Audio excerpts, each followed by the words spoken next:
Thanks for stopping by the 33 Kings studio to hang with your old buddy, Uncle Jay. Now, I've got one question for you before we even get into today's show. How hungry have you ever been? Now, I'm not talking about the typical, hey, I skipped breakfast or hey, I haven't eaten anything since breakfast. No, I'm talking about that gnawing at your stomach to where you're just ready to eat anything, possibly even your own family member. Well, the Native Americans have a story about a Wendigo, and they started telling this story after the British started settling into America, to where people, well, would result to cannibalism, and then they couldn't stop because the winters was so harsh, and sometimes they didn't prepare, and they'd have to eat their own. Well, even today's modern medicine has something what they call Wendigo psychosis. I don't know, but I don't want to meet this big fella out in the woods or anywhere else for that matter. So thanks for stopping by and hang with me. We're going to talk about the Wendigo.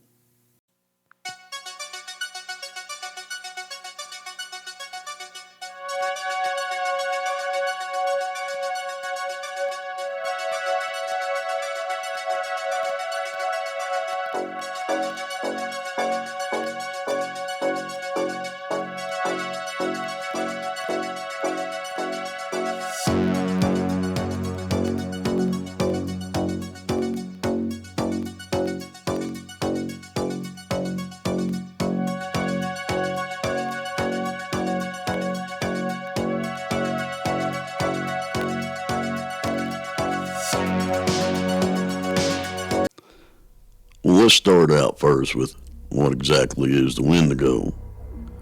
Well, the Wendigo is a cannibalistic spirit of Native American folklore that originates in and from the forests of Canada and the Great Plains region of the United States. Now, the Wendigo is often said to be a malevolent spirit, sometimes depicted as a creature with human-like characteristics, and also possesses human beings. With the Wendigo's unsatisfactory hunger, it's known to cannibalize other humans, and as well as a propensity to murder if those happen to cross its path. Now, some believe that the Wendigo was a large monster. Others saw it as a spirit that was capable of possessing a human. However, the Wendigo manifests itself, well, some believed it was entirely on the beliefs of the individual.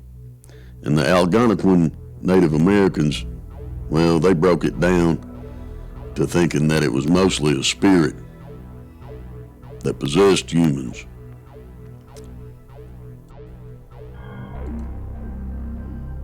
Now, if we put aside the Wendigo's appearance just a moment, there's a general agreement of what the Wendigo was and what it represented among the natives.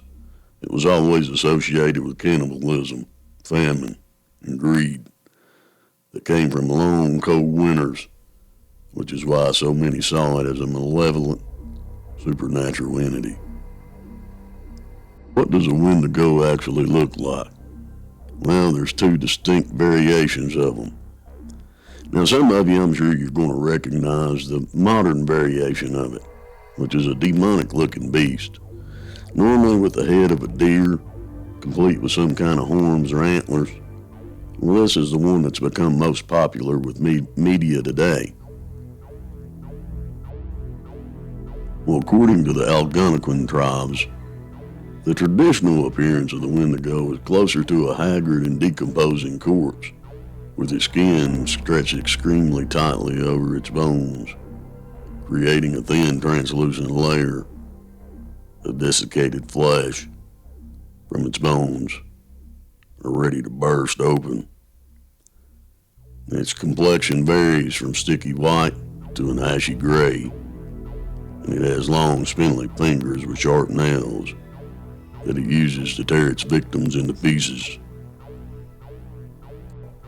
So how does one become a Wendigo? Wendigos have always been regarded as evil, and this is because, no doubt, their cannibalistic nature. But how do you become one of these things? Well, the belief is that humans could turn into Wendigos if they were overcome by greed. Now, these stories, well, they were told to just encourage certain behavior and to scare people into behaving in a certain way. But now those who committed unspeakable acts of cannibalism, well, they were thought to become Wendigos.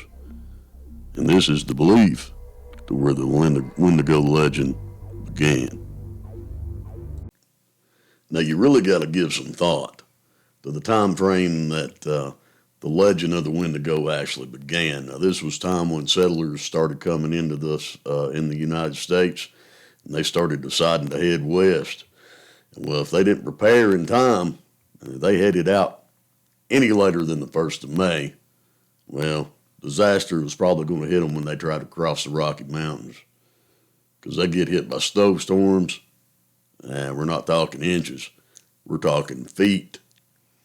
Which brings me to the fact of, if many of you have never heard the story of the Donner Party, well, that was one of the legends of cannibalism. Now, these people had to resort to cannibalism in order to survive, and it's a pretty awful story. And if you haven't heard it, I'm sure someone's covered it on YouTube. But we're going to dive in a little bit more on this Wendigo creature and see what else we can find out. Anyway, hit that like, that subscribe button, and thanks for hanging with good old Uncle Jay. Now, despite sometimes just perceiving things of this nature to be just stories, well, there have been numerous cases over the years of people committing horrible crimes, claiming that they were possessed by a Wendigo.